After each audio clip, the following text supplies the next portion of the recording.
ఉమ్మడి కర్నూలు జిల్లాలో వినాయక చవితి పండుగను ఘనంగా నిర్వహిస్తున్నారు. ఊరు వాడలో వినాయక ప్రతిమలను ప్రతిష్ఠించి ప్రత్యేక పూజలు నిర్వహిస్తున్నారు. కర్నూలు నగరంలోని దేవనగర్లో ఏర్పాటు చేసిన వినాయకుడు ప్రత్యేక పూజలు అందుకుంటున్నారు. కర్నూలు గణేష్ ఉత్సవాలకు సంబంధించి మరింత సమాచారం మా ప్రతినిధి లోకేష్ అందిస్తారు. ఉమ్మడి కర్నూలు జిల్లా వ్యాప్తంగా వినాయక చవితి సంబరాలు ఘనంగా నిర్వహిస్తున్నారు. ఊరున వాడవాడలా ఈ యొక్క వినాయక మండపాలను ఏర్పాటు చేసి ప్రత్యేక పూజలు నిర్వహిస్తున్న పరిస్థితి. కర్నూలు నగరంలో ఉన్నాము. ఇక్కడ దేవనగర్లో చూసుకున్నట్లయితే చాలామంది మహిళలు ఉన్నారు. మొదటగా వారితో మాట్లాడదాం. ఎట్లా నిర్వహిస్తున్నారు? ఈసారి ఈ యొక్క పండుగను ఏ విధంగా జరుపుకున్నారు? దేవనగర్ వినాయక బృంద కమిటీ 40 సంవత్సరాల నుంచి వినాయక చవితి సెలబ్రేషన్స్ ఇక్కడ జరుపుకుంటున్నామండి. ప్రతి సంవత్సరం చాలా సంతోషంగా ఇక్కడ వినాయక చవితి ఉత్సవాలు జరుగుతూ ఉంటాయి.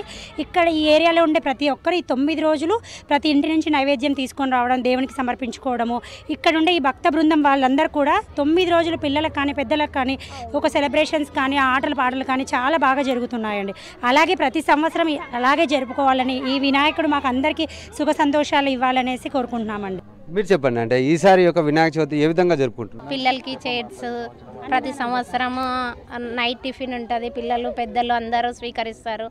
లాస్ట్ రోజు అన్నదానం ఉంటుంది. అన్నీ బాగున్నాయి అన్న. మాకు దేవుడు బాగా చూస్తున్నాడు. అందుకే మేము ప్రతి సంవత్సరం ఇలాగే జరగాలి, ఎప్పటికీ ఇలాగే ఉండాలని కోరుకుంటున్నాం. మరి ఏం కోరుకుంటున్నారు అంటారు?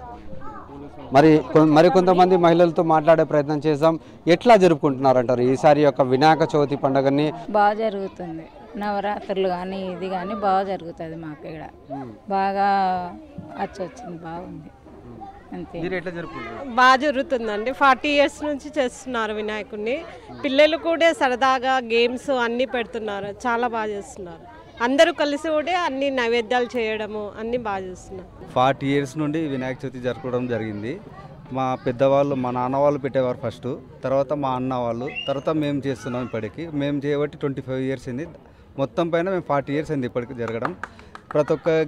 ప్రతి పిల్లవాడికి గేమ్స్ కానీ, తర్వాత ప్రతి సంవత్సరం అన్నదానం కానీ అన్నీ నిర్వహించడం జరుగుతుంది.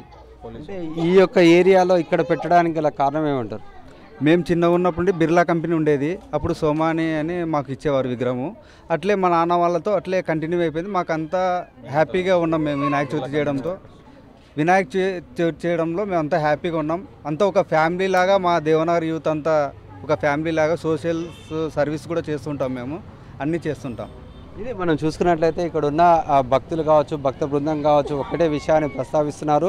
ప్రతిరోజు ఒక కుటుంబం నుండి ఈ యొక్క ప్రత్యేకంగా నైవేద్యాలు పెట్టి ప్రత్యేక పూజలు నిర్వహించి భక్తులందరూ తరించిపోతామంటూ ఇక్కడ ఉన్న ప్రజలు చెప్తున్న పరిస్థితి. కెమెరామెన్ శేఖర్తో లోకేష్, సాక్షి టీవీ, కర్నూలు.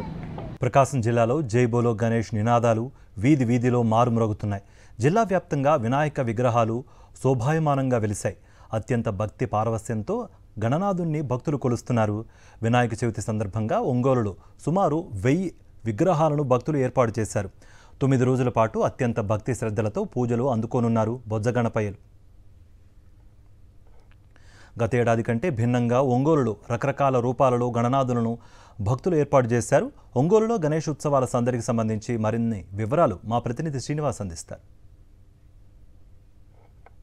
ఒంగోలు కేంద్రంలో జటాజూతరణతోటి గణేష్, జై బోలో గణేష్ ఒక నినాదాలతోటి మారుమోగుతున్న పరిస్థితి ఉంది. రకరకాలైన వినూత్నమైనటువంటి గణేష్లను, వినాయకులని తయారు చేసి వాళ్ళ భక్తిని చాటుకునే ప్రయత్నం చేస్తున్నారు. ప్రస్తుతం మనం ఒక రంగుతోటలో ఉన్నాం. ఒక వినాయకుడి విగ్రహం దగ్గర భక్తులతో మాట్లాడే ప్రయత్నం చేద్దాం. సార్ చెప్పండి, మీరు ఎప్పటి నుంచి ఇక్కడ వినాయక విగ్రహాలు పెడుతున్నారు? ఎందుకు ఇంత కంటిన్యూస్గా పెట్టే పరిస్థితి వచ్చింది? అది రకరకాలుగా పెడుతున్నారు ఎందుకు?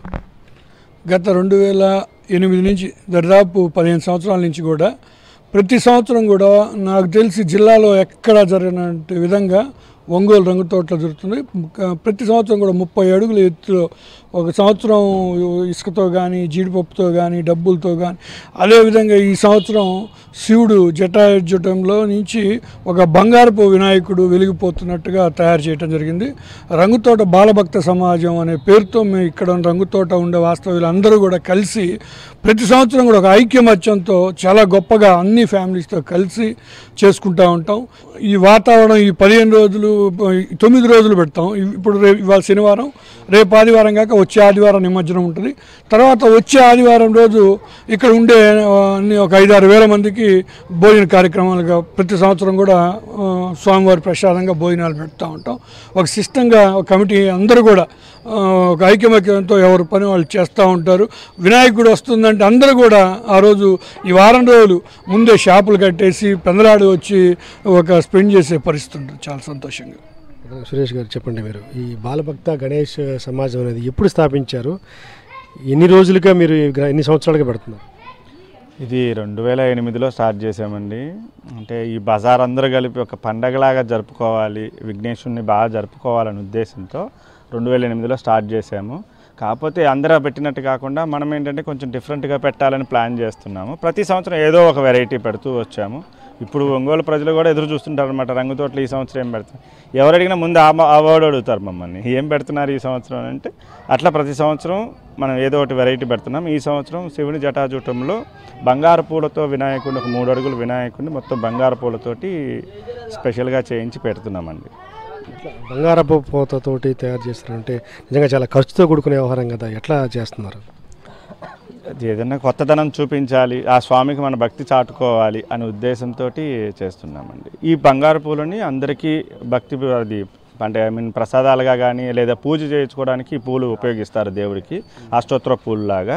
సో అందరికీ అలా మేము డిస్ట్రిబ్యూట్ చేస్తాం. అవి ఒంగోలుకి కూతవేట దూరంలో దాదాపు 15 కిలోమీటర్ల దూరం వంటి బంగాళాఖాతం సముద్రంలోకి దాదాపు 9 రోజుల తర్వాత ఈ విగ్రహాలన్నీ కూడా అత్యంత శోభాయమానంగా ఒక పెద్ద ఊరేగింపుగా ఒక గొప్ప వాతావరణంలో తరలివెళ్లేందుకు అధికారులు కూడా ఏర్పాట్లు చేస్తున్నారు. దానికి సంబంధించి ఇప్పటికే భక్తులకి అందరూ కూడా ఇన్స్ట్రక్షన్స్ ఇవ్వడం జరిగింది.